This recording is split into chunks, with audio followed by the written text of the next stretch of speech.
ಕೃತಜ್ಞತೆ ಹೀನರಾಗಿ ನಾವು ಜೀವಿಸ್ತೇವಪ್ಪ ಅಂತಂದ್ರೆ ಸೊ ನಮಗೆ ಬರುವಂತ ನಷ್ಟಗಳು ಏನು? ನಾವು ನೋಡ್ತೇವೆ, ದೇವರಿಗೆ ಕೃತಜ್ಞತೆ ಉಳ್ಳವರಾಗಿ ನಾವು ಬದುಕುತ್ತೇವಪ್ಪ ಅಂತಂದ್ರೆ, ದೇವ್ರ ಪಕ್ಷದಲ್ಲಿ ನಾವು ಕೃತಜ್ಞತೆ ಉಳ್ಳವರಾಗಿದ್ದೇವಪ್ಪ ಅಂತಂದ್ರೆ ಆಶೀರ್ವಾದಗಳು ನಮ್ಮ ಕುಟುಂಬದ ಮೇಲೆ ಹರಿದು ಬರ್ತವೆ ಎಂಬುದಾಗಿ ನೋಡಿದ್ದೇವೆ. ಆದರೆ ಇವತ್ತು ಆ ಆಶೀರ್ವಾದಗಳನ್ನು ಮಾಡುವಂತ ದೇವರಿಗೆ ನಾವು ಕೃತಜ್ಞತೆ ಇಲ್ಲದವರಿಗೆ ಒಂದು ವೇಳೆ ಜೀವಿಸಿದೆವಪ್ಪ ಅಂತಂದ್ರೆ ನಮ್ಮ ಜೀವಿತದಲ್ಲಿ ಬರುವಂತ ನಷ್ಟಗಳು ಏನೆಂಬುದಾಗಿ ಈ ಸಮಯದಲ್ಲಿ ನಾವೆಲ್ಲರೂ ತಿಳಿದುಕೊಳ್ಳೋಣ ಮತ್ತು ಧ್ಯಾನ ಮಾಡೋಣ. ಕಾರಣ ಏನಪ್ಪ ಅಂತಂದ್ರೆ, ಆಶೀರ್ವಾದಗಳು ಅಂತಕ್ಕಂಥವು ಎಲ್ಲಿ ಅಡಗಿದೆಯಪ್ಪ ಅಂತಂದ್ರೆ ನಮ್ಮ ಕೃತಜ್ಞತೆಯಲ್ಲೇ ಅಡಗಿದೆ ಎಂಬುದಾಗಿ ದೇವರ ವಾಕ್ಯದಲ್ಲಿ ನೋಡ್ತೀವಿ ಅಂತ ಹೇಳಿರಿ. ಹಲ್ಲೆಲೂಯಾ. ಆಶೀರ್ವಾದ ವಿಶ್ವಾಸಿ ಮಕ್ಕಳಿಗೆ ಬರಬೇಕಪ್ಪ ಅಂತಂದ್ರೆ, ದೇವರಿಂದ ಆಶೀರ್ವಾದಗಳನ್ನು ನಮ್ಗೆ ಬರಬೇಕಪ್ಪ ಅಂತಂದ್ರೆ ನಾವು ಏನು ಮಾಡುವಂಥ ಅವಶ್ಯಕತೆ ಇಲ್ಲ. ನಾವು ಕೇವಲ ಇದ್ದಂಥ ಸ್ಥಿತಿಯಲ್ಲಿ ದೇವರಿಗೆ ನಾವು ಕೃತಜ್ಞತೆ ಉಳ್ಳವರಾಗಿದ್ದೇವಪ್ಪ ಅಂತಂದ್ರೆ, ದೇವರ ಪಕ್ಷದಲ್ಲಿ ನಾವು ಕೃತಜ್ಞತೆ ಹೃದಯ ಉಳ್ಳವರಾಗಿದ್ದೇವಪ್ಪ ಅಂತಂದ್ರೆ, ಆತನ ಒಂದು ಮಾಡಿರುವಂಥ ಉಪಕಾರಗಳಿಗೆ ಬದಲಾಗಿ ನಾವು ಕೃತಜ್ಞತೆ ಉಳ್ಳವರಾಗಿದ್ದೇವಪ್ಪ ಅಂತಂದ್ರೆ ಖಂಡಿತವಾಗಿ ನನ್ನ ಪ್ರೀತಿ ದೇವರ ಮಕ್ಕಳೇ, ದೇವರು ಆಶೀರ್ವಾದಗಳನ್ನು ನಮ್ಮ ಮೇಲೆ ಸುರಿಸ್ತಾನೆಂಬುದಾಗಿ ದೇವರ ವಾಕ್ಯದಲ್ಲಿ ನೋಡ್ತೀವಿ.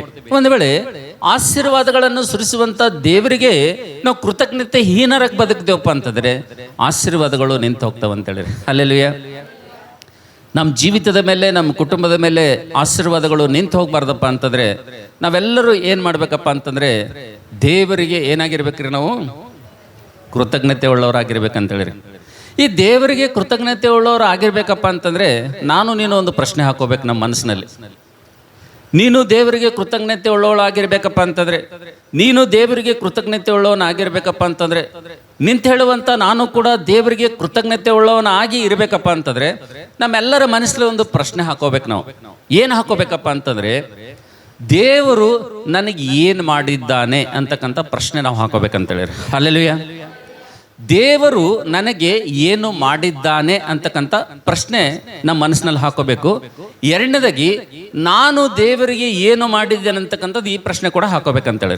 ಈ ಎರಡು ಪ್ರಶ್ನೆಗಳು ವಿಶ್ವಾಸಿ ಮಕ್ಕಳು ಒಂದು ವೇಳೆ ತಮ್ಮ ಮನಸ್ಸಿನಲ್ಲಿ ಹಾಕೊಂಡ್ರಪ್ಪ ಅಂತಂದ್ರೆ, ಈ ಎರಡು ಬಹಳ ಪ್ರಾಮುಖ್ಯವಾದಂಥ ಪ್ರಶ್ನೆ ನಮ್ಮ ಮನಸ್ಸಿನಲ್ಲಿ ನಾವು ಹಾಕೊಂಡೇವಪ್ಪ ಅಂತಂದ್ರೆ ಆವಾಗ ದೇವರು ನಮ್ಮ ಜೀವಿತದಲ್ಲಿ ಏನು ಮಾಡಿದ್ದಾನ, ದೇವ್ರು ನಮ್ಮ ಬದುಕಿನಲ್ಲಿ ಏನು ಮಾಡಿದ್ದಾನ, ದೇವರು ನಮಗೆ ಏನು ಮಾಡಿದ್ದಾನೆ ಅಂತೇಳಿ ನಾವು ಪ್ರಶ್ನೆ ಹಾಕೊಂಡೇವಪ್ಪ ಅಂತಂದ್ರೆ, ಮತ್ತು ನಾನು ದೇವ್ರು ಮಾಡಿದ ಮೇಲೆ ನಾನೇನು ಮಾಡೀನಿ ದೇವರಿಗೆ ಅಂತಕ್ಕಂಥದ್ದು ಒಂದು ವೇಳೆ ನಾವು ಪ್ರಶ್ನೆ ಹಾಕೊಂಡೇವಪ್ಪ ಅಂತಂದ್ರೆ ನಾವು ದೇವರಿಗೆ ಕೃತಜ್ಞತೆ ಉಳ್ಳವರಾಗಿ ಜೀವಿಸ್ಲಿಕ್ಕೆ ಸಾಧ್ಯ ಇದೆ ಅಂತೇಳಿರಿ. ಹಲ್ಲೆಲೂಯಾ.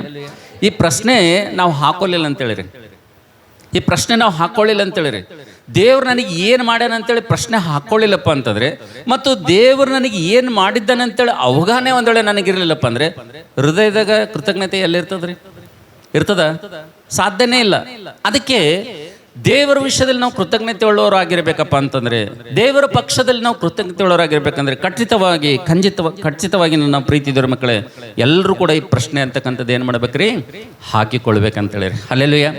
ಯಾಕೆ ಹಾಕೊಳ್ಬೇಕಪ್ಪ ಅಂತಂದ್ರೆ ಈ ಕೃತಜ್ಞತೆಯಲ್ಲಿ ಇಂಥ ಒಂದು ಶಕ್ತಿ ಇದೆ ರೀ. ಈ ಕೃತಜ್ಞತೆಯಲ್ಲಿ ಎಷ್ಟೊಂದು ಒಂದು ಆಶೀರ್ವಾದ ಅಡಗಿದೆಯಪ್ಪ ಅಂತಂದ್ರೆ ನನ್ನ ಪ್ರೀತಿ ದೇವರ ಮಕ್ಕಳೇ, ಒಂದು ದಿವಸ ಇಡೀ ಪ್ರಪಂಚಕ್ಕೆ ದೊಡ್ಡ ಖ್ಯಾತಿ ಹೊಂದಿದಂಥ ಪ್ರಸಿದ್ಧವಾದಂಥ ಒಬ್ಬ ವೈದ್ಯನು, ಆತನು ಕಾರ್ನಲ್ಲಿ ಕೂತ್ಕೊಂಡು ಆತನು ಒಂದು ಸ್ಥಳಕ್ಕೆ ಪ್ರಯಾಣ ಮಾಡಬೇಕಾಗ್ತದೆ. ಮಾಡುವಂಥ ಸಂದರ್ಭದಲ್ಲಿ ಆತನ ಕಾರು ಅದು ರೋಡ್ ಮೇಲೆ, ಅದು ರಸ್ತೆಯಲ್ಲಿ ಸಾಕ್ತಾ ಇರ್ತದೆ. ಅದೇ ಒಂದು ಪಕ್ಕದಲ್ಲಿ ಹಳ್ಳಿಯಿಂದ ಆತನು ಹಾದು ಹೋಗ್ಬೇಕಾಗ್ತದೆ. ಯಾವಾಗ ಆತನು ಹಳ್ಳಿ ಕಡೆಗೆ ತನ್ನ ಕಾರ್ ತಿರುಗ್ತದೋ ಆವಾಗ ಮಳೆ ಬರ್ಲಿಕ್ಕೆ ಪ್ರಾರಂಭ ಆಗ್ತದೆ. ಯಾವಾಗ ವಿಪರೀತವಾದಂಥ ಜೋರಾದಂಥ ಮಳೆ ಅದು ಸುರಿಲಿಕ್ಕೆ ಪ್ರಾರಂಭ ಆಗ್ತದೋ ಅಂತ ಸಂದರ್ಭದಲ್ಲಿ ಆ ಕಾರು ಇದ್ದಕ್ಕಿದ್ದಾಗೆ ಒಂದು ಗುಡಿಸಲು ಮುಂದೆ ನಿಂತು ಹೋಗ್ತದೆ. ಆತನ ಎಷ್ಟೋ ಪ್ರಯತ್ನ ಮಾಡ್ತಾನೆ, ಆದರೆ ಕಾರು ಸ್ಟಾರ್ಟ್ ಆಗೋದಿಲ್ಲ. ಅನಿವಾರ್ಯವಾಗಿ ಏನ್ ಮಾಡ್ತಾನಂದ್ರೆ ಆತನು ಕಾರ್ನಿಂದ ಇಳಿದು ಆ ಗುಡಿಸಲಿನ ಒಳಗಡೆ ಆತನು ಹೋಗ್ತಾನೆ. ಹೋದಂತ ಸಂದರ್ಭದಲ್ಲಿ ಆ ಗುಡಿಸಲಿನ ಒಳಗಡೆ ಒಬ್ಬ ತಾಯಿ ಮತ್ತು ಒಬ್ಬ ಯವನಸ್ಥ ಮಗಳು ಹಾಸಿಗೆ ಮೇಲೆ ನರಳುತ್ತಾ ಇರ್ತಾಳೆ. ವೃದ್ಧ ತಾಯಿ ಆ ಮಗಳ ಸೇವೆ ಮಾಡ್ತಾ ಇರ್ತಾಳೆ.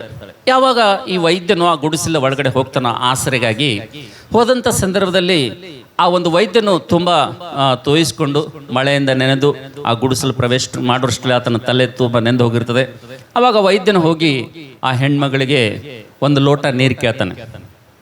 ಆದರೆ ಆ ನರಳುವಂಥ ತನ್ನ ಮಗಳ ಒಂದು ಸ್ಥಿತಿಯನ್ನು ಸೇವೆ ಮಾಡೋದು ಬಿಟ್ಟು ಯಾವಾಗ ಹೊರಗಡೆಯಿಂದ ಬಂದಂಥ ಈ ವ್ಯಕ್ತಿಗೆ ಏನು ಮಾಡ್ತಾಳಪ್ಪ ಅಂತಂದರೆ, ನೀರು ಕೇಳಿದಂಥ ಆತನಿಗೆ ಒಂದು ಬಿಸಿ ಬಿಸಿ ಲೋಟ ಒಂದು ಹಾಲು ಕಾಯಿಸಿ ಆತನಿಗೆ ಕೊಡ್ತಾಳೆ.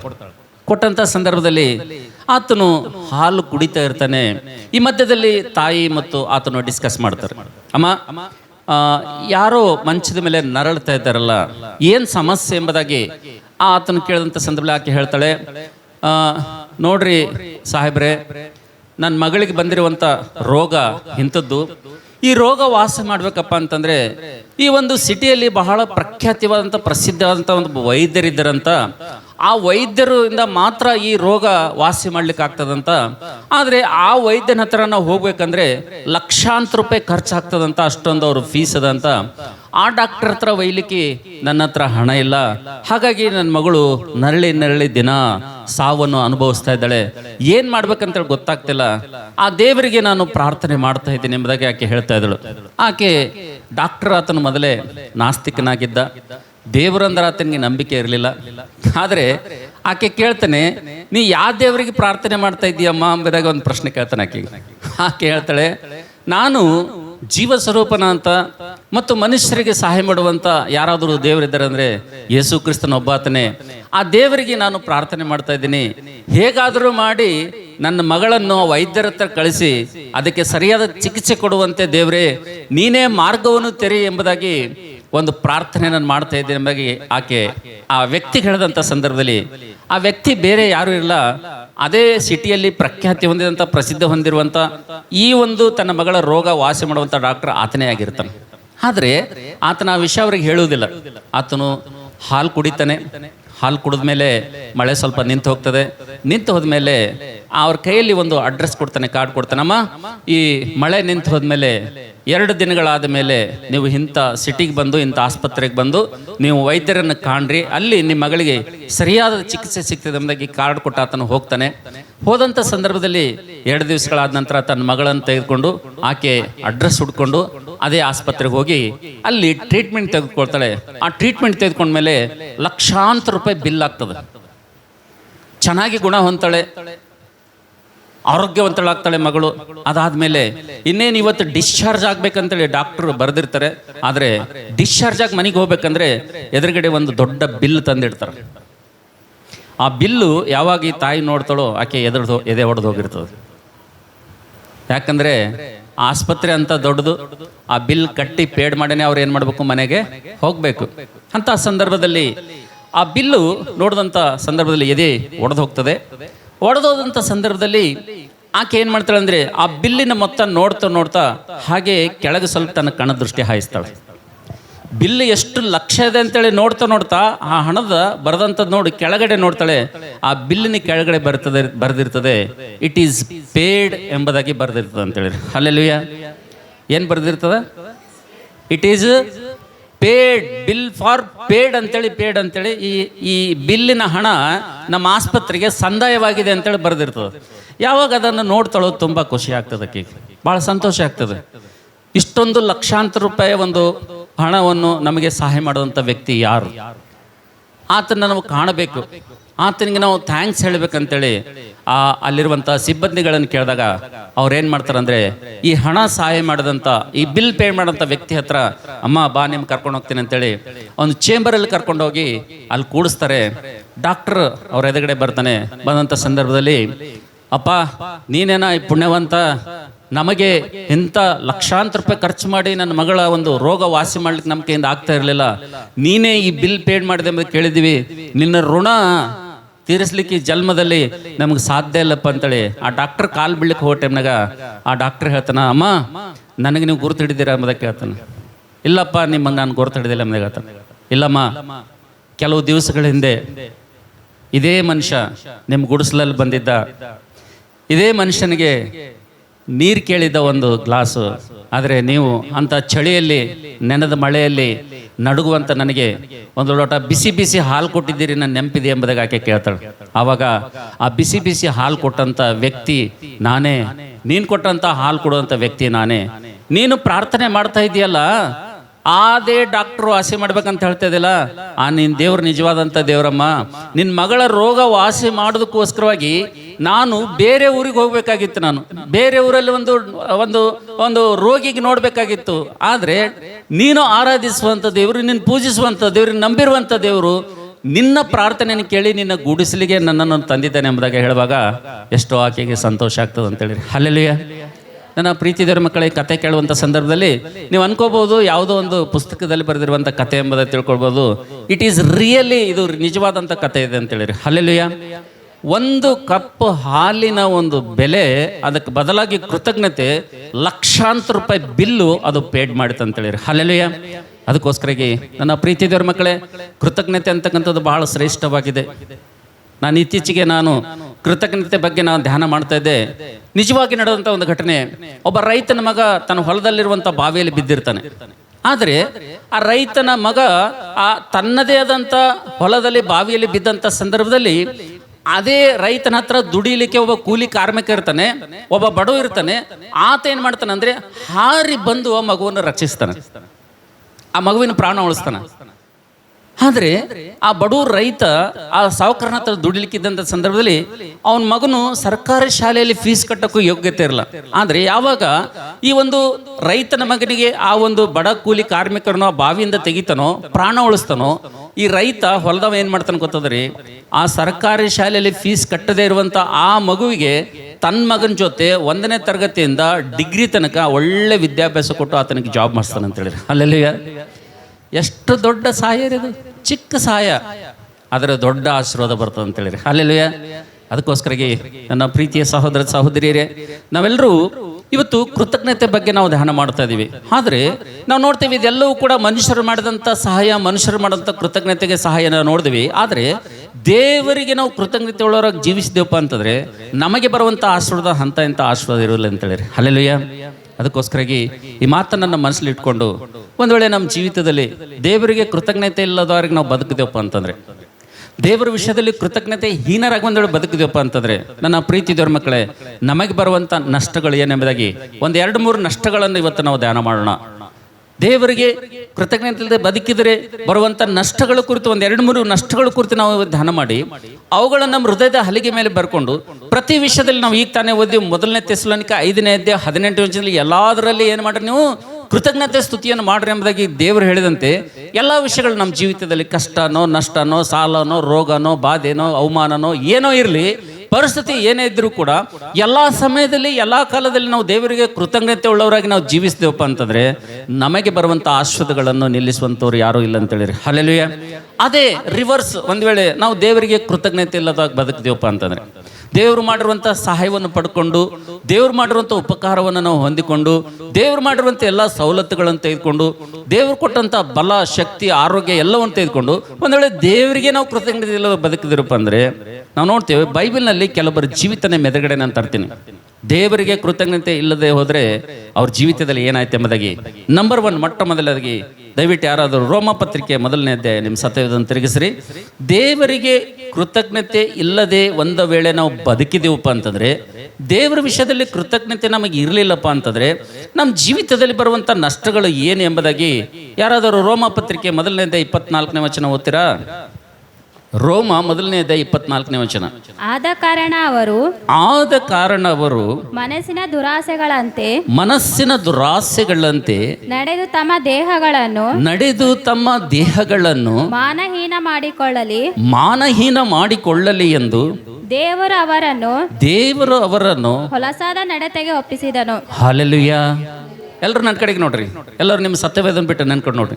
ನಾವು ನೋಡ್ತೇವೆ ನನ್ನ ಪ್ರೀತಿಯ ದೇವ್ರ ಮಕ್ಕಳೇ, ದೇವರು ಜೀವ ಸ್ವರೂಪನಂತ ದೇವರು, ಪ್ರೀತಿ ಸ್ವರೂಪನಂತ ದೇವರು, ಸತ್ಯ ಸ್ವರೂಪನಂತ ದೇವರು, ಪ್ರೀತಿಯಲ್ಲಿ ಕರುಣೆಯಲ್ಲಿ ಐಶ್ವರ್ಯವುಳ್ಳಂಥ ದೇವರು, ಮಾಡಿದಂಥ ತಪ್ಪುಗಳನ್ನು ಅದಕ್ಕೆ ಬರಬೇಕಂತ ಶಿಕ್ಷೆಯನ್ನು ಕೊಡುವಂಥ ಸಂದರ್ಭದಲ್ಲಿ ಆತನು ಮನಮರುಗಿ ಮಾಡದೆ ನಮ್ಮನ್ನು ಕ್ಷಮಿಸಿ ಬಿಟ್ಟಂಥ ದೇವರ ವಿಷಯದಲ್ಲಿ ನಮಗೆ ಒಂದು ವೇಳೆ ಕೃತಜ್ಞತೆ ಒಂದು ವೇಳೆ ಇರಲಿಲ್ಲಪ್ಪ ಅಂತಂದರೆ, ರಕ್ಷಣೆ ಹೊಂದಿದಂಥ ನೀನು, ಬ್ಯಾಪ್ಟಿಸಮ್ ತೆಗೆದುಕೊಂಡಂಥ ನೀನು, ದೇವರಿಗೆ ಆರಾಧನೆ ಮಾಡಲು ಬಂದಂಥ ನೀನು ಇವತ್ತು ದೇವರ ವಾಕ್ಯದ ನೋಡ್ತೀವಿ. 1ನೇ ಪೇತ್ರ 1ನೇ ಅಧ್ಯಾಯ 16-15ನೇ ವಚನ ಸಂದರ್ಭದಲ್ಲಿ ನಾನು ಪರಿಶುದ್ಧನಾಗಿರೋದ್ರಿಂದ ನೀವು ಕೂಡ ಪರಿಶುದ್ಧರಾಗಿರಿ ಎಂಬುದಾಗಿ ದೇವರು ಹೇಳುವಂಥ ಸಂದರ್ಭದಲ್ಲಿ ಒಂದು ವೇಳೆ ದೇವರು ಸತ್ಯ ದೇವರು ಆತನು ಪರಿಶುದ್ಧನೆಂಬುದಕ್ಕೆ ತಿಳ್ಕೊಂಡು ನಾನು ಪರಿಶುದ್ಧನಾಗಿರೋ ಪ್ರಕಾರವಾಗಿ ನೀವು ಕೂಡ ಪರಿಶುದ್ಧರಾಗಿರ್ಬೇಕೆಂಬುದಕ್ಕೆ ದೇವರು ಹೇಳಿರುವಂಥ ಒಂದು ಮಾತನ್ನು ನಾವು ಗಾಳಿಗೆ ತೂರಿ ಈ ಲೋಕದಲ್ಲಿ ನಾವು ನಮ್ಮ ಶರೀರವನ್ನು ಮಲಿನ ಮಾಡಿಕೊಂಡು ನಾವು ಜೀವಿಸ್ತಾ ಇದ್ದೇವಪ್ಪ ಅಂತಂದರೆ, ನಮ್ಮ ಆತ್ಮವನ್ನು ನಾವು ಮಲಿನ ಮಾಡಿಕೊಂಡು ನಾವು ಜೀವಿಸ್ತಾ ಇದ್ದೇವಪ್ಪ ಅಂತಂದರೆ, ತಿಳಿ ನೀರಿನಿಂದ ದೇವರ ವಾಕ್ಯವೆಂಬ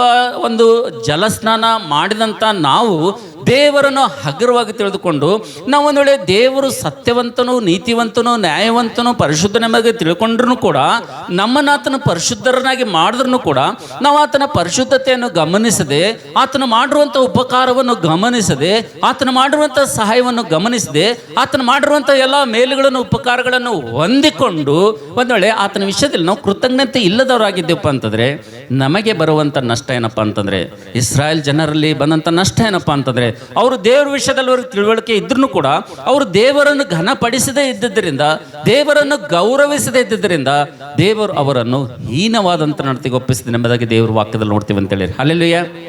ದೇವರು ಯಾವ ನಡತೆಗೆ ಒಪ್ಪಿಸ್ತಾನಂತ ಅವರಿಗೆ? ಹೀನವಾದಂಥ ನಡತೆಗೆ ಅವ್ರನ್ನ ಒಪ್ಪಿಸ್ತಾನಂತ. ಹಲ್ಲೆಲೂಯಾ. ಕಾರಣ ಏನು ಎಂಬುದಾಗಿ ದೇವರ ವಾಕ್ಯದ ನೋಡ್ತೀವಿ. ಇದೇ ರೋಮ ಪತ್ರಿಕೆ ಮೊದಲನೇ 24ನೇ ವಚನ ಹೇಳ್ತದೆ, ಅವರು ದೇವರ ವಿಷಯದಲ್ಲಿ ಅವರು ತಿಳುವಳಿಕೆ ಇದ್ರೂ ಕೂಡ, ದೇವರು ಎಂಥವನೆಂಬುದಾಗಿ ಅವ್ರಿಗೆ ಗೊತ್ತಿದ್ರು ಕೂಡ, ದೇವರ ವಿಷಯದಲ್ಲಿ ಸವಿಸ್ತಾರವಾಗಿ ಅವರಿಗೆ ನಾಲೆಜ್ ಇದ್ರೂ ಕೂಡ ಅವರು ದೇವರನ್ನು ತಕ್ಕಂಥ ರೀತಿಯಿಂದ ಅವರು ಏನು ಮಾಡಲಿಲ್ಲಪ್ಪ ಅಂತಂದರೆ ಅವರು ಘನಪಡಿಸಲಿಲ್ಲ ಎಂಬುದಾಗಿ ದೇವರ ವಾಕ್ಯದಲ್ಲಿ ನೋಡ್ತೀವಿ ಅಂತೇಳಿ. ಹಲ್ಲೆಲೂಯಾ.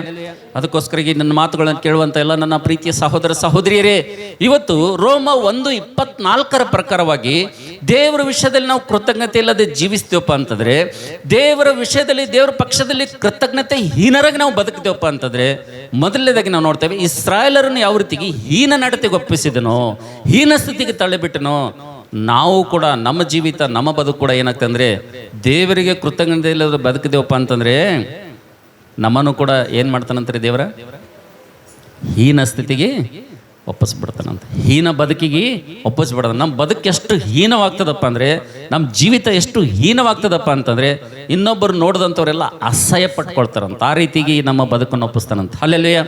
ಅದೇ ಕೀರ್ತನೆ 106ನೇ ಅಧ್ಯಾಯ, ಯಾರಾದರೂ ಒಬ್ಬರು 43ನೇ ವಚನ ಓದ್ತೀರಾ? 106ನೇ ಅಧ್ಯಾಯ 43ನೇ ವಚನ ಓದ್ತೀರಾ? ಬೇಗನೆ 106ನೇ ಅಧ್ಯಾಯ 43ನೇ ವಚನ ಬೇಗ ಓದ್ರಿ. ಆತನು ಅವರನ್ನು ಅನೇಕಾವರ್ತಿ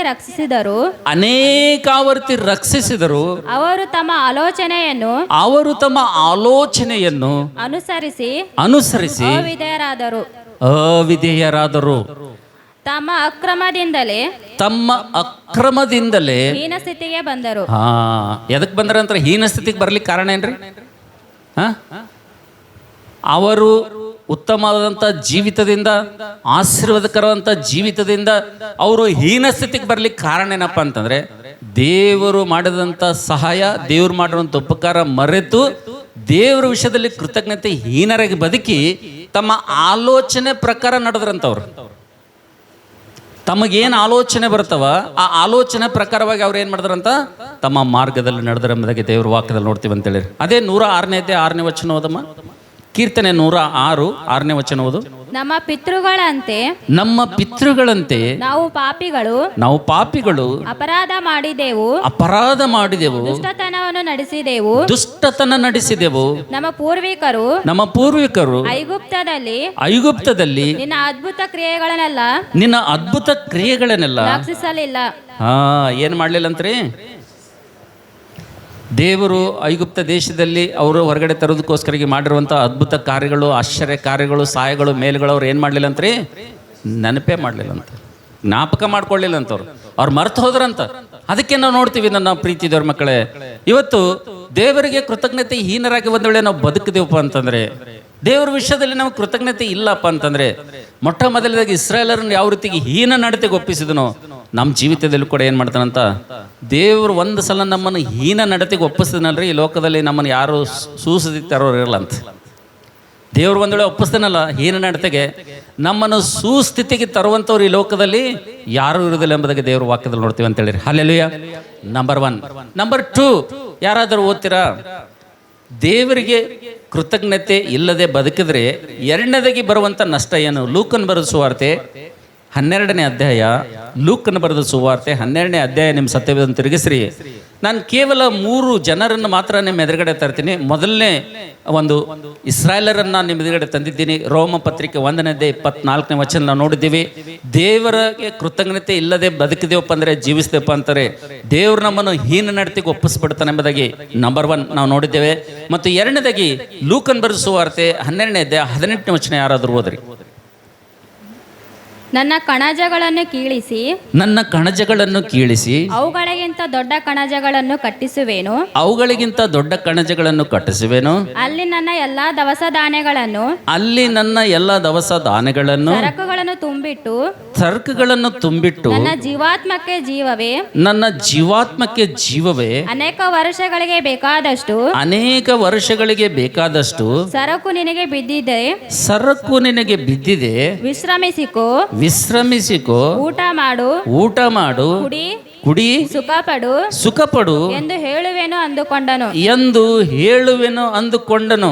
ಆದರೆ ದೇವರು ಅವನಿಗೆ ಬುದ್ಧಿಹೀನನು ನೀನು. ಇವತ್ತು ರಾತ್ರಿ ನಿನ್ನ ಪ್ರಾಣವನ್ನು ನಿನ್ನ ಕಡೆಯಿಂದ ಕೇಳುವರು. ಆಗ ನೀನು ಸಿದ್ಧ ಮಾಡಿಟ್ಟಿರುವುದು ಯಾರಿಗಾಗುವುದು ಎಂದು ಹೇಳಿದನು. Hallelujah, hallelujah. ನಾವು ನೋಡ್ತೇವೆ. ಎರಡನೇದಾಗಿ ನನ್ನ ಪ್ರೀತಿಯ ದೇವರ ಮಕ್ಕಳೇ, ಎರಡನೇದಾಗಿ ನಾವು ದೇವರಿಗೆ ಕೃತಜ್ಞತೆ ಇಲ್ಲದವರೆಗೆ ನಾವು ಬದುಕಿದೇವಪ್ಪ ಅಂತಂದರೆ, ದೇವರು ಮಾಡಿರುವಂಥ ಸಹಾಯವನ್ನು ಪಡೆದುಕೊಂಡು, ದೇವರು ಮಾಡಿರುವಂಥ ಉಪಕಾರವನ್ನು ನಾವು ಹೊಂದಿಕೊಂಡು, ನಾವು ಕೃತಜ್ಞತೆ ಇಲ್ಲದವರಾಗಿ ಲೋಕದಲ್ಲಿ ದೇವರ ವಿಷಯದಲ್ಲಿ, ದೇವರ ಪಕ್ಷದಲ್ಲಿ ಕೃತಜ್ಞತೆ ಹೀನರಾಗಿ ಒಂದೊಳ್ಳೆ ಬದುಕಿದೇವಪ್ಪ ಅಂತಂದರೆ, ನನ್ನ ಪ್ರೀತಿಯ ದೇವರ ಮಕ್ಕಳೇ, ಇಲ್ಲಿ ನಾವು ನೋಡ್ತಿದ್ದೇವೆ ಒಬ್ಬ ಐಶ್ವರ್ಯವಂತನ ವಿಷಯದಲ್ಲಿ ನಾವು ನೋಡ್ತಿದ್ದೇವೆ. ಈ ಐಶ್ವರ್ಯವಂತನಿಗೆ ನಾವು ನೋಡ್ತೇವೆ ಸಾಕಷ್ಟು ಹೊಲ ಇತ್ತು, ಸಾಕಷ್ಟು ಬೆಳೆ ಬಂತು, ಸಾಕಷ್ಟು ಆತನಿಗೆ ಸಮೃದ್ಧಿ ಬಂತು. ಆದರೆ ಆತನು ಹೇಳ್ತಾ ಇದ್ದಾನೆ, ಆತನು ನನ್ನ ಹೊಲವನ್ನು ರಾಶಿ ಮಾಡ್ತೇನೆ, ನನ್ನ ಗೋದಾಮುಗಳನ್ನು ಕೆಡುತ್ತೇನೆ, ನನ್ನ ಗೋದಾಮುಗಳನ್ನು ತಿರುಗಿ ಕಟ್ಟುತ್ತೇನೆ, ನನ್ನ ಒಂದು ಎಲ್ಲ ರಾಶಿಯನ್ನು ಅದರಲ್ಲಿ ತುಂಬಿಕೊಳ್ತೇನೆ, ಎಲ್ಲ ನನ್ನ ನನ್ನ ನನ್ನ ನನ್ನ ನನ್ನ ನನ್ನ ನನ್ನ ಎಂಬುದಾಗಿ ಹೇಳ್ತಾ ಇದ್ದಾನೆ ಆತನು. ಎಲ್ಲ ನನ್ನವೇವ, ಅದಕ್ಕೆಲ್ಲ ಏನು ಮಾಡ್ತೀನಿ, ನಾನೇ ಮಾಡ್ತೀನಿ ಎಂಬುದಾಗಿ ಹೇಳ್ತಾ ಇದ್ದಾನೆ. ಹೌದು, ಮಾಡು, ಆದರೆ ಎಲ್ಲ ಮಾಡ್ತಿ, ಕರೆಕ್ಟ್ ಅದ. ಆದರೆ ಇವತ್ತು ರಾತ್ರಿ ಬಂದು ದೇವ್ರು ನಿನ್ನ ಪ್ರಾಣ ಕೇಳ್ದನಂದ್ರೆ ನೀನು ಸಿದ್ಧ ಮಾಡಿಟ್ಟಿರೋದು ಯಾರಿಗಾಗ್ತದೆ ಅಂತ ಕೇಳ್ತಾನೆ. ನಾವು ನೋಡ್ತೇವೆ ಮುಂದೆ ಇದೇ ಐಶ್ವರ್ಯನ ಕತೆ ನಾವು ನೋಡೋದಾದ್ರೆ ನಾವು ನೋಡ್ತೇವೆ ಆತನ ಸ್ಥಿತಿ ಹೇಗಾಗ್ತದಪ್ಪ ಅಂತಂದರೆ, ಈತನ ಜೀವಿತದಲ್ಲಿ ದೇವ್ರು ಕೊಟ್ಟಂಥ ಮನೆ ಆಗಲಿ, ದೇವ್ರು ಕೊಟ್ಟಂಥ ಹೊಲ ಆಗಲಿ, ದೇವ್ರು ಕೊಟ್ಟಂಥ ಆಳು ಕಾಳುಗಳಾಗಲಿ, ದೇವ್ರು ಕೊಟ್ಟಂಥ ಬೆಳ್ಳಿ ಬಂಗಾರ ಆಗಲಿ, ದೇವ್ರು ಕೊಟ್ಟಂಥ ಸಂಪತ್ತಾಗಲಿ, ಒಂದು ದಿನ ಆದರೂ ಕೂತ್ಕೊಂಡು ದೇವರೇ ನನಗೆ ಸ್ತೋತ್ರಪ್ಪ, ಈ ಲೋಕದಲ್ಲಿ ಎಷ್ಟೋ ಬಡವರಿದ್ದಾರೆ, ಎಷ್ಟೋ ಗತಿಹೀನರಿದ್ದಾರೆ, ನನಗೆಷ್ಟು ನಿನ್ನ ಸಮೃದ್ಧಿ ಕೊಟ್ಟಿದೆ ಅಂತೇಳಿ ಎಂದಾದರೂ ದೇವರಿಗೆ ನೆನಪು ಮಾಡೇನ್ರಿ? ಒಂದು ಸಲ ದೇವ್ರಿಗೆ ನೆನಪು ಮಾಡ್ಯಾನ, ಒಂದು ಸಲನೂ ದೇವರಿಗೆ ಆತನು ಜ್ಞಾಪಕನೇ ಮಾಡಿಲ್ಲ. ಎದ್ರಾಗ ಬಿಜಿ ಏನವ? ಅವ್ನು ಬಿಜಿ ಶೆಡ್ಯೂಲ್ ಎದ್ರಾಗದ? ಅವನಿಗೆ ಕೊಟ್ಟ ಬಂಗಾರ, ಅವನಿಗೆ ಕೊಟ್ಟ ಬೆಳ್ಳಿ, ಅವನಿಗೆ ಕೊಟ್ಟ ಮನಿ, ಅವನಿಗೆ ಕೊಟ್ಟ ಹೊಲ, ಅವನಿಗೆ ಕೊಟ್ಟ ಆಸ್ತಿ, ಇದ್ರಾಗ ಏನದ? ಒಂದು ಮನಸ್ಸೆಲ್ಲ ಜೀವಿತ ಎಲ್ಲ ಅದ. ಮನಸ್ಸಂದ್ರೆ ಒಂದಿನ ಇದ್ರೆ ಹಂಗ್ರೆ ಇಡೀ ಜೀವನ ಕಾಲ ಎಲ್ಲ ಇದೇ ಅದ ಅವನ ಮನಸ್ಸಿನಾಗ. ಆದರೆ ಹಠಾತ್ತಾಗಿ ಒಂದು ದಿವಸ ಒಂದು ದೇವರು ರಾತ್ರಿ ಆತನ ಪ್ರಾಣವನ್ನು ಕೇಳ್ತಾನ. ಅವಾಗ ಆತ ಸಿದ್ಧ ಮಾಡಿಟ್ಟಿರುವುದು ಮತ್ತೊಬ್ಬರಿಗೆ ಆಗ್ತದೆ. ಇವ ಎಲ್ಲಿರ್ತಾನ? ಇವನ ಸ್ಥಳ ಯಾವುದಪ್ಪ ಅಂತಂದರೆ ಯಾತನೆ ಪಡುವಂಥ ಸ್ಥಳ ಅಂತೇಳಿರಿ. ಹಲ್ಲೆಲೂಯಾ. ಇವನ ಸ್ಥಳ ಯಾವುದ್ರಿ? ಯಾಕೆ ಯಾತನೆ ಸ್ಥಳ ಈತನಿಗೆ ಸಿಕ್ಕಿತು? ಯಾತನೆ ಪಡುವಂಥ ಸ್ಥಳ ಈತನಿಗೆ ಯಾಕೆ ದೇವರೇನಾದ್ರೂ ನೇಮಕ ಮಾಡಿದನ? ಇಲ್ಲ, ಈತನೇ ಸ್ವತಃ ಕೋರ್ಕೊಂಡು ಹೋಗ್ಯಾನ ಈತ. ಯಾಕಪ್ಪ ಅಂತಂದರೆ ತನ್ನ ಜೀವಿತದಲ್ಲಿ ದೇವ್ರು ಕೊಟ್ಟಂಥ ಸವಲತ್ತು, ದೇವ್ರು ಕೊಟ್ಟಂಥ ಆಯುಷು, ದೇವ್ರು ಕೊಟ್ಟಂಥ ಆರೋಗ್ಯ, ದೇವ್ರು ಕೊಟ್ಟಂಥ ಬಲ, ದೇವ್ರು ಕೊಟ್ಟಂಥ ಹೊಲ, ದೇವ್ರು ಕೊಟ್ಟಂಥ ಮನೆ, ದೇವ್ರು ಕೊಟ್ಟಂಥ ಹೆಂಡತಿ, ದೇವ್ರು ಕೊಟ್ಟಂಥ ಮಕ್ಕಳು, ದೇವ್ರು ಎಲ್ಲ ಕೊಟ್ಟದಕ್ಕೆ ಒಂದು ದಿನನೂ ದೇವ್ರಿಗೆ ಏನು ಮಾಡಿಲ್ರಿ ಅವ? ಕೃತಜ್ಞತೆ ಅಂತಕ್ಕಂಥದ್ದು ಅವ ಏನು ಮಾಡಿಲ್ಲ, ಸಲ್ಲಿಸಿಲ್ಲ. ಅದಕ್ಕೆ ಟೈಮೇ ಸಿಕ್ಕಿಲ್ಲ ಅವನಿಗೆ. ದೇವ್ರಿಗೆ ಥ್ಯಾಂಕ್ಸ್ ಹೇಳಕ್ಕೆ ಏನು ಸಿಕ್ಕಿಲ್ಲ ಅವನಿಗೆ? ಟೈಮೇ ಸಿಕ್ಕಿಲ್ಲ. ಹಂಗೆ ಯಾರೇ ಇದ್ದೀರೇನ್ರಿ ಇಲ್ಲಿ? ಹಂಗೆ ಯಾರೇ ಇದ್ದೀರೇನೆ ಗುಂಪಿನಾಗೆ? ದೇವರಿಗೆ ಥ್ಯಾಂಕ್ಸ್ ಹೇಳೋದಷ್ಟು ಬ್ಯುಸಿ ಯಾರೇ ಇದ್ದೀರೇನೆ ಇಲ್ಲಿ? ಇದ್ರಪ್ಪ ಅಂದರೆ ಜಾಗ್ರತೆ. ದೇವರಿಂದ ಬಂದಂಥ ಚಿಕ್ಕ ಸಹಾಯ ಆಗಿರಲಿ, ದೇವರಿಂದ ಬಂದಂಥ ದೊಡ್ಡ ಸಹಾಯ ಆಗಿರಲಿ, ಯಾವುದೇ ಸಹಾಯ ಇರಲಿ, ಅದನ್ನು ನಾವು ಏನು ಮಾಡಬಾರ್ದ್ರಿ? ಮರಿಬಾರ್ದು ಅಂತೇಳಿ. ಯಾಕಪ್ಪ ಅಂತಂದರೆ ಈ ಕೃತಜ್ಞತೆ ಅಂತಕ್ಕಂಥದ್ದು ಹೆಂಗದಪ್ಪ ಅಂತಂದರೆ, ಈ ಕೃತಜ್ಞತೆ ಅಂದ್ರೆ ಹೆಂಗಿರ್ತದಪ್ಪ ಅಂತಂದರೆ, ಕೃತಜ್ಞತೆ ಅಂತಕ್ಕಂಥದ್ದು ಆಶಿಸ್ತದ ಅಂತೇಳಿರಿ. ಏನು ಮಾಡ್ತದ್ರಿ? ಕೃತಜ್ಞತೆಗೆ ಏನದ ಒಂದು ಆಶಿಸ್ತದದು. ನೋಡ್ರಿ, 10 ಜನ ಕುಷ್ಠರೋಗಿಗಳು ಬಂದರು, ಸ್ವಸ್ಥ ಆದರು. ಆದರೆ 9 ಜನ ಸ್ವಸ್ಥವಾದರು. ಏನು 10 ಜನ ಸ್ವಸ್ಥ ಆದ್ರಿ? ಹಾಂ, ಏನು ಒಬ್ಬನೇ ಸ್ವಸ್ಥ ಆದ? 10 ಜನ ಬಂದರು, 10 ಜನ ಏನಾದರು ಸ್ವಸ್ಥವಾಗಿ ಹೋದರು. ಆದರೆ ಕೃತಜ್ಞತೆ ಹೇಳಲಿಕ್ಕೆ ಒಬ್ಬ ಮಾತ್ರ ಬಂದ. ಆದರೆ ದೇವರಿಗೆ ಏನಾದರೂ ಸಂತೋಷ ಆಯ್ತಾ? ಆಗಲಿಲ್ಲ. ಏನಂದನು ದೇವ್ರು? ಏನಂದನು? ಇನ್ನೂ 9 ಜನ ಎಲ್ಲಿ? ಅಂದರೆ ದೇವ್ರು ಮಾಡಿರುವಂಥ ಚಿಕ್ಕ ಸಹಾಯ ಆಗಿರಲಿ, ದೊಡ್ಡ ಸಹಾಯ ಆಗಿರಲಿ, ಅದಕ್ಕೆ ಬದಲಾಗಿ ನಾವು ಕೃತಜ್ಞತೆ ಹೇಳಿಲ್ಲ ದೇವ್ರಿಗೆ ಅಂದರೆ ದೇವ್ರು ಏನು ಮಾಡ್ತಾನೆ? ನಮಗೆ ಎದುರು ನೋಡ್ತಾ ಇರ್ತಾನೆ ಅಂತೇಳಿ. ಅಲ್ಲಲ್ಲಿ ದೇವರು ಎದುರು ನೋಡ್ತಾ ಇರ್ತಾನೆ, ದೇವ್ರು ಕಾಯ್ತಾ ಇರ್ತಾನೆ, ದೇವ್ರು ನಮ್ಮನ್ನು ಗಮನಿಸ್ತಾ ಇರ್ತಾನೆ. ಕೃತಜ್ಞತೆ ಹೇಳ್ತಾರ ಇಲ್ಲ, ಕೃತಜ್ಞತೆ ಬರ್ತದೆ ಇಲ್ಲ ಅಂತೇಳಿ ಏನು ಮಾಡ್ತಾನೆ ಅಂದರೆ ದೇವ್ರು ಏನು ಮಾಡ್ತಾನ? ಎದುರು ನೋಡ್ತಾ ಇರ್ತಾನೆ ಅಂತೇಳಿ.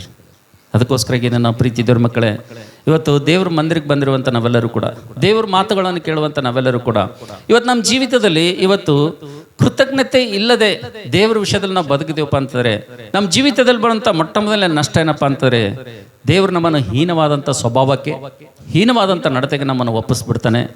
ಅದರಿಂದ ತಪ್ಪಿಸ್ಲಿಕ್ಕೆ ಯಾರೆಂದಿಗೂ ಸಾಧ್ಯ ಇಲ್ಲ. ಮತ್ತು ಎರಡನೇದಾಗಿ ನಾವು ನೋಡ್ತೇವೆ, ದೇವರು ಕೊಟ್ಟಂಥ ಸವಲತ್ತಿನಲ್ಲಿ, ದೇವರು ಕೊಟ್ಟಂಥ ಅನುಕೂಲತೆಯಲ್ಲಿ ದೇವರಿಗೆ ಸಮಯ ಒಂದು ವೇಳೆ ತೆಗಲಿಲ್ಲಪ್ಪ ಅಂತಂದರೆ, ದೇವರಿಗೆ ಕೃತಜ್ಞತೆ ನಾವು ಹೇಳಲಿಲ್ಲಪ್ಪ ಅಂದರೆ, ಓ ದೇವರೇ ಇದು ನೀನು ಕೊಟ್ಟಿದ್ದಪ್ಪ ಸ್ತೋತ್ರ ಎಂಬುದಕ್ಕೆ ನಾವು ಹೇಳಲಿಲ್ಲಪ್ಪ ಅಂತಂದರೆ, ನಾವು ನೋಡ್ತೇವೆ ನನ್ನ ಪ್ರೀತಿ ದೇವರ ಮಕ್ಕಳೇ, ನಮ್ಮ ಒಂದು ಸ್ಥಳ ಯಾವುದಪ್ಪ ಅಂತಂದರೆ ಅದು ಯಾತನೆಯ ಸ್ಥಳ ಎಂಬುದಾಗಿ ನೋಡ್ತೀವಿ ಅಂತೇಳಿ. ಹಲ್ಲೆಲೂಯಾ. ಈ ಲೋಕದಲ್ಲಿ ನೀನು ಸಾಕಷ್ಟು ಐಶ್ವರ್ಯವಂತನಾಗಿರ್ಬೋದು, ನೀನು ಈ ಲೋಕದಲ್ಲಿ ಅನೇಕರಿಗೆ ನೀನು ದಾನ ಮಾಡ್ತಾ ಇರ್ಬೋದು, ಈ ಲೋಕದಲ್ಲಿ ಅನೇಕರಿಗೆ ಧರ್ಮ ಮಾಡ್ತಾ ಇರ್ಬೋದು, ಈ ಲೋಕದಲ್ಲಿ ಅನೇಕ ಧಾರ್ಮಿಕ ಕಾರ್ಯಕ್ರಮ ಮಾಡ್ತಾ ಇರ್ಬೋದು, ಈ ಲೋಕದಲ್ಲಿ ಅನೇಕರಿಗೆ ನೀವು ಹಣದ ಸಹಾಯ ಮಾಡ್ತಾ ಇರ್ಬೋದು, ಸಾಲ ಕೊಡ್ತಾ ಇರ್ಬೋದು, ಅನೇಕರಿಗೆ ಎಲ್ಲ ರೀತಿಯಿಂದ ಸಹಾಯ ಈ ಲೋಕದಲ್ಲಿ ಮಾಡ್ತಾ ಇರ್ಬೋದು ನಿನಗೆ ಕೊಟ್ಟಂಥ ಸವಲತ್ತಿನಿಂದ. ಆದರೆ ನೀ ಇದ್ರಾಗೆ ಸಂತೋಷಪಟ್ಟು, ಇದ್ರಾಗೆ ಆನಂದ ಪಟ್ಟಪ್ಪ ಅಂತಂದರೆ, ಇದು ದೇವರು ಕೊಟ್ಟಿದ್ದದಂತೇಳಿ ದೇವ್ರಿಗೆ ಕೃತಜ್ಞತೆ ಹೇಳಿಲ್ಲಪ್ಪ ಅಂತಂದರೆ ಒಂದು ದಿವಸ ಭಿಕ್ಷೆ ಬಿಡಬೇಕಾಗ್ತದೆ ಅಂತೇಳಿ. ಹಲ್ಲೆಲೂಯಾ. ಒಂದು ದಿವಸ ಏನು ಬಿಡಬೇಕಾಗ್ತದೆ? ಭಿಕ್ಷೆಗಾರನಾಗಬೇಕಾಗ್ತದೆ. ಎಲ್ಲಿ? ಯಾತನೆ ಪಡುವಂಥ ಸ್ಥಳದಲ್ಲಿ, ಪರಲೋಕದಲ್ಲ. ಪರಲೋಕದಲ್ಲಿ ಭಿಕ್ಷೆಗಾರ ಹೋಗೋದಿಲ್ಲ. ಎಲ್ಲಿ ಹೋಗ್ತಾರೆ ಅವರು? ಯಾತನೆ ಸ್ಥಳಕ್ಕೆ ಹೋಗ್ತಾರೆ. ಯಾತನೆ ಸ್ಥಳದಲ್ಲಿ ಹೋದ ಮೇಲೆ ಅಲ್ಲಿ ಏನಾಗಬೇಕಾಗ್ತದೆ? ಅಲ್ಲಿ ಭಿಕ್ಷೆಗಾರ ಆಗಬೇಕಾಗ್ತದೆ. ಈ ಲೋಕದಲ್ಲಿ ಹೊಲ ಇದ್ದು, ಮನೆ ಇದ್ದು, ಆಸ್ತಿ ಇದ್ದು, ಬೇಕಾದಷ್ಟು ಸಹಾಯ ಮಾಡಿ ನಾವು ದೇವರಿಗೆ ನಾವು ಕೃತಜ್ಞತೆ ಹೇಳಿಲ್ಲಪ್ಪ ಅಂದರೆ ನಮ್ಮ ವಾಸಸ್ಥಾನ ಎಲ್ಲಿ? ಯಾತನೆ ಸ್ಥಳ ಅಂತೇಳಿ. ಹಲ್ಲೆಲೂಯಾ. ಅದಕ್ಕೆ ನನ್ನ ಪ್ರೀತಿ ದೇವರ ಮಕ್ಕಳೇ, ಲೂಕ 12ರಲ್ಲಿ ಈ ಮನುಷ್ಯನಿಗೆ ಸ್ವಲ್ಪನೂ ಟೈಮ್ ಸಿಗಲಿಲ್ಲ ದೇವರಿಗೆ ಥ್ಯಾಂಕ್ಸ್ ಹೇಳೋದಕ್ಕೋಸ್ಕರವಾಗಿ. ಅದಕ್ಕೋಸ್ಕರವಾಗಿ ಈ ಮಾತುಗಳನ್ನು ಕೇಳೋದಂತೆಲ್ಲ ನನ್ನ ಪ್ರೀತಿಯ ದೇವ ಜನರೇ, ನಮ್ಮ ಜೀವಿತದಲ್ಲಿ ಒಂದು ನಾವು ನೆನಪಿಟ್ಟುಕೊಳ್ಬೇಕು, ದೇವ್ರು ಮಾಡಿರುವಂಥ ಸಹಾಯಕ್ಕೆ ನಾವು ಮರೆಯದಂತೆ, ಅದು ಯಾವುದೇ ಆಗಿರಲಿ, ನಾವು ದೇವರಿಗೆ ಕೃತಜ್ಞತೆ ಹೇಳೋದನ್ನ ಏನು ಮಾಡಬಾರ್ದು ಅಂದರೆ ಮರಿಬಾರ್ದು ಅಂತೇಳಿರಿ. ಹಲ್ಲೆಲೂಯಾ. ಅದಕ್ಕೆ ನಾವು ನೋಡ್ತೀವಿ ನನ್ನ ಪ್ರೀತಿ ದೇವರ ಮಕ್ಕಳೇ, ಯೋಬನಂತಕ್ಕಂಥ ಭಕ್ತನ ಜೀವಿತದಲ್ಲಿ, ಆತನ ಜೀವಿತದಲ್ಲಿ ಸರ್ವನಾಶ ಆಗಿ ಹೋಯ್ತು. ಅದ್ರ ಒಂದು ಹೋಗಲಿಲ್ಲ. ಏನು ಹೋಗ್ಲಿಲ್ಲ ರೀ? ಏನು ಹೋಗಲಿಲ್ಲ? ಆಸ್ತಿ ಹೋಯ್ತು, ಬಿಳಿ ಬಂಗಾರ ಹೋಯ್ತು, ಕೊನೆಗೆ ಅವನ ಆರೋಗ್ಯನೂ ಕೂಡ ಏನಾಯ್ತು? ಹೋಯ್ತು. ಆತನ ಹತ್ರ ಒಂದು ಹೋಗ್ಲಿಲ್ಲ. ಏನು ಹೋಗ್ಲಿಲ್ಲ? ಏನು ಹೋಗ್ಲಿಲ್ಲ ಹೇಳ್ರಿ ನೋಡಮ್. ಕೃತಜ್ಞತೆ ಅವನ ಬಲ್ಲಿದ್ದು ಏನು ಮಾಡಲಿಲ್ಲ? ಯಾವ ಸೈತಾನ್ಲಿಂದನೂ ತೆಗಿಲಕ್ಕಾಗಲಿಲ್ಲ. ಕೃತಜ್ಞತೆ ಹೇಳೋದನ್ನು ಬಿಟ್ಟ. ಆದರೆ ಹೆಂಡತಿ ಬಂದು ಅಂದಳು, ಏನು ದೇವ್ರಂತಿ, ದೇವ್ರಿಗೆ ಒಂದ್ಸಲ ಏನು ಮಾಡು, ದೂಷಣೆ ಮಾಡಿ ಏನು ಮಾಡು, ಸತ್ತೋಗಂದಳು. ಅಂದರೆ ಯೋಬನ ಜೀವಿತದಿಂದ ಕೃತಜ್ಞತೆ ಹೋಯ್ತಾ? ಇಲ್ಲ ನನ್ನ ಪ್ರೀತಿಯ ಮಕ್ಕಳು. ಯೋಬನ ಜೀವಿತದಲ್ಲಿ ದೇವರ ವಿಷಯದಲ್ಲಿ, ದೇವ್ರ ಪಕ್ಷದಲ್ಲಿ ಕೃತಜ್ಞತೆ ಅಂತಕ್ಕಂಥದ್ದು ಯೋಬನ ಜೀವಿತದಲ್ಲಿ ಹೋಗಲಿಲ್ಲ ಅಂತೇಳಿ. ಹಲ್ಲೆಲೂಯಾ.